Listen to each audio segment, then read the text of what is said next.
చిత్తూరు జిల్లా కుప్పంలో ఘనంగా ముత్తు మరియమ్మ ఉత్సవం ఊరేగింపు.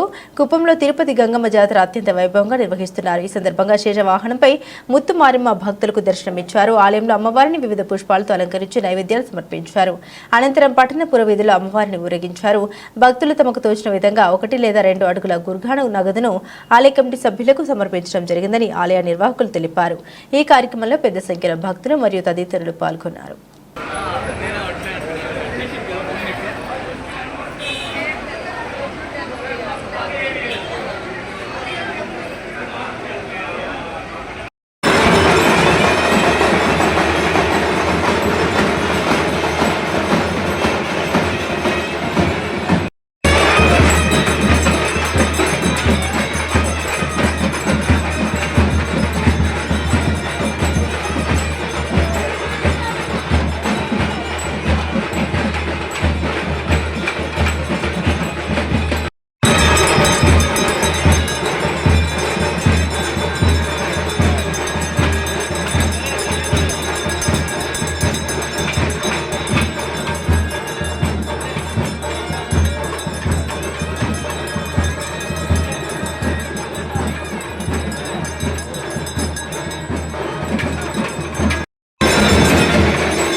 గత నిన్నటి నుంచి తిరుపతి గంగమ్మ దేవస్థాన ఉత్సవాలు ప్రారంభమైంది.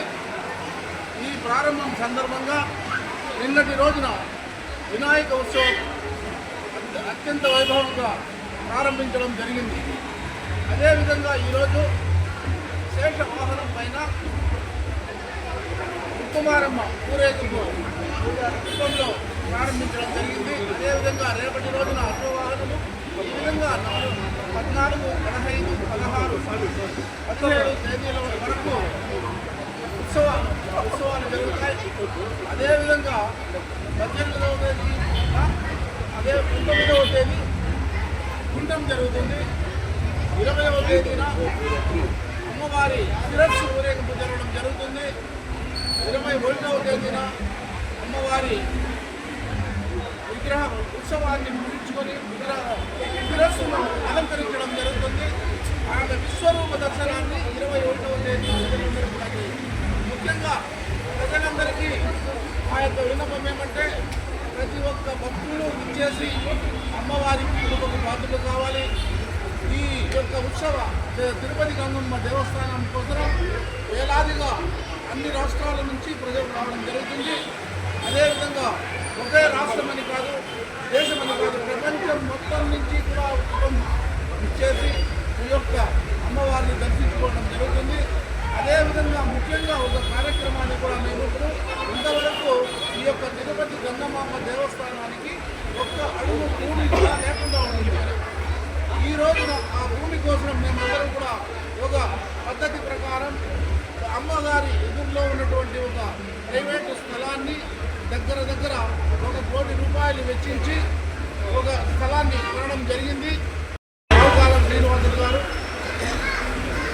అదేవిధంగా నిత్యానందం గారు అనేవాళ్ళు ఆ యొక్క స్థలాన్ని ఇవ్వడం జరిగింది.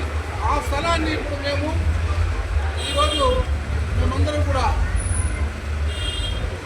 అడుగు 7,500 రూపాయల వంతున పేదవారు కూడా ఈ యొక్క స్థలాన్ని పాల్గొనే విధంగా, కొనుక్కునే విధంగా, దాన్ని ఏ విధంగా అయినా కూడా ప్రజలు పేదవారు కూడా దీంట్లో పాల్గొనాలనే ఉద్దేశంతో, ఎందుకంటే ఏదైనా స్థలం భూదానం చేయాలంటే ఏ జమీందారులో ఏ రాజులో చేసేవాడు, కానీ ఈ రోజున ప్రతి పేదవాడు కూడా భూదానం కార్యక్రమంలో పాల్గొనే దానికోసం ఈరోజు మేము 7,500 రూపాయల వంతున అందరూ పాల్గొనే విధంగా చేయడం జరిగింది. దీన్ని ప్రతి ఒక్క పేదవారు కానీ ఎవరైనా కూడా వినియోగించుకునే విధంగా చేయాలని ప్రతి భక్తాదుల్ని కోరుతున్నా. జరిగే కార్యక్రమాలన్నిటికీ కూడా సానుకూలంగా ఎటువంటి ఆటంకాలు లేకుండా ప్రతి ఒక్కరూ పాల్గొని ఏదైనా ప్రాబ్లమ్స్ వస్తే పోలీసు వారు కూడా రెడీగా ఉంటారు, అధికారులంతా కూడా అప్రమత్తమై ఉంటారు. కాబట్టి ప్రతి ఒక్క కార్యక్రమాన్ని మేము మేనేజ్మెంట్ వారు కూడా ఉండి ఈ యొక్క తిరుపతి గంగమ్మ దేవస్థాన ఉత్సవాన్ని అత్యంత వైభవంగా చేయాలని కోరుతాం. కాబట్టి వేలాదిగా పాల్గొని ఈ ఉత్సవాన్ని అందరూ జయప్రదం చేయాలని ప్రతి ఒక్క భక్తుడిని కోరుతా ఉన్నాం.